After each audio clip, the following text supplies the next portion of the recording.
ಜೆಟ್ಲಾಗ್ ಪಬ್ನಲ್ಲಿ ನಟರು ತಡರಾತ್ರಿ ತನಕ ಪಾರ್ಟಿ ಮಾಡಿದ್ರು ಅನ್ನೋ ಆರೋಪದ ಬೆನ್ನಲ್ಲೇ ಪೊಲೀಸರು ಹಲವು ನಟರಿಗೆ ನೋಟಿಸ್ ಅನ್ನು ಕೊಟ್ಟು ವಿಚಾರಣೆಗೆ ಹಾಜರಾಗುವಂತೆ ತಿಳಿಸಿದ್ರು. ಅದಾದ ಬಳಿಕ ಕೆಲವೊಂದಷ್ಟು ಜನ ಸೆಲೆಬ್ರಿಟಿಗಳು ಆಚೆ ಬಂದ ಬಳಿಕ ಕೊಟ್ಟಂತಹ ಸ್ಟೇಟ್ಮೆಂಟ್, ಪೊಲೀಸರು ದಾಖಲು ಮಾಡಿಕೊಂಡಿರುವಂತಹ ಕಂಪ್ಲೇಂಟ್ಗೂ ಬಹಳ ವ್ಯತ್ಯಾಸಗಳಿದೆ. ಹಾಗಾದ್ರೆ ಪೊಲೀಸರ ತನಿಖೆಯಲ್ಲಿ ಆರಂಭಿಕ ಹಂತದಿಂದಲೇ ಎಡವಟ್ಟುಗಳಾಯ್ತಾ? ಈ ತರದೊಂದು ಪ್ರಶ್ನೆ ಕೂಡ ಇದೆ. ಪೊಲೀಸರ ತನಿಖಾ ವೈಖರಿ ಬಗ್ಗೆ ಅನುಮಾನ ಮೂಡುವಂತಹ ಅಂಶಗಳು ಯಾವುದು ಅಂತ ಬನ್ನಿ ನೋಡ್ಕೊಂಡು. ಪೊಲೀಸರಿಂದ ದರ್ಶನ್ ಸೇರಿ ಸ್ಟಾರ್ ನಟರ ವಿಚಾರಣೆ ಪ್ರಕರಣದ ತನಿಖಾ ವರದಿ ಕೇಳಿದ ಪೊಲೀಸ್ ಕಮಿಷನರ್. ಜೆಟ್ಲ್ಯಾಗ್ನಲ್ಲಿ ನಟರು ಅವಧಿ ಮೀರಿ ಪಾರ್ಟಿ ಮಾಡಿದ ವಿಚಾರ ಪೊಲೀಸರ ನಡೆಯನ್ನೇ ಪ್ರಶ್ನೆ ಮಾಡುವಂತೆ ಅನುಮಾನ ಹುಟ್ಟಾಕಿದೆ. ಜೆಟ್ಲ್ಯಾಗ್ ಪಬ್ ಪಾರ್ಟಿ ವಿಚಾರದಲ್ಲಿ ಸುಳ್ಳು ಮಾಹಿತಿ ಬರೆದು ಸುಬ್ರಹ್ಮಣ್ಯ ನಗರ ಪೊಲೀಸರು ಎಫ್ಐಆರ್ ಮಾಡಿದ್ರ ಅನ್ನೋ ಅನುಮಾನ ಹುಟ್ಟಾಗ್ತಾ ಇದೆ ಸೆಲೆಬ್ರಿಟಿಗಳ ಹೇಳಿಕೆ. ಪೊಲೀಸರು ಅಬಕಾರಿ ಕಾಯ್ದೆ, ಪೊಲೀಸ್ ಕಾಯ್ದೆ ಷರತ್ತು ಉಲ್ಲಂಘನೆ ಹಿನ್ನೆಲೆ ದಾಳಿ ಮಾಡಿದ್ದಾಗಿ ಎಫ್ಐಆರ್ನಲ್ಲಿ ಉಲ್ಲೇಖ ಆಗಿದೆ.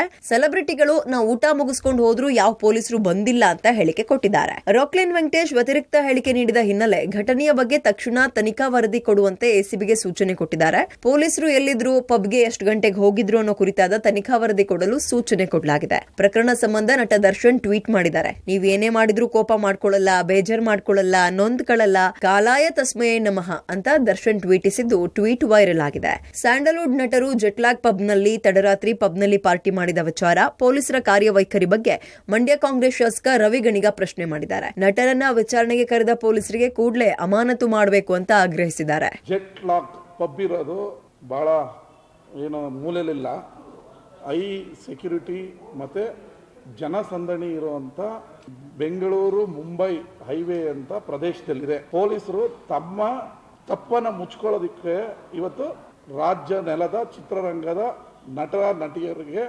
ನೋಟಿಸ್ ಕೊಟ್ಟು ಕರೀತಾ ಇದ್ದಾರೆ. ಇದು ಮಹಾ ತಪ್ಪು.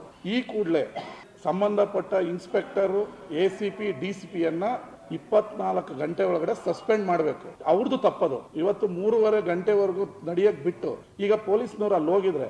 ವಾದ ವಿವಾದಗಳ ನಡುವೆ ಪೊಲೀಸರು ಜೆಟ್ಲಾಗ್ ಪಬ್ನಲ್ಲಿರುವ ಸಿಸಿಟಿವಿಗಳನ್ನ ವಶಪಡಿಸಿಕೊಂಡಿದ್ದು ತನಿಖೆಯನ್ನ ಮುಂದುವರೆಸಿದ್ದಾರೆ. Nagesh, crime bureau, public TV, Bengaluru.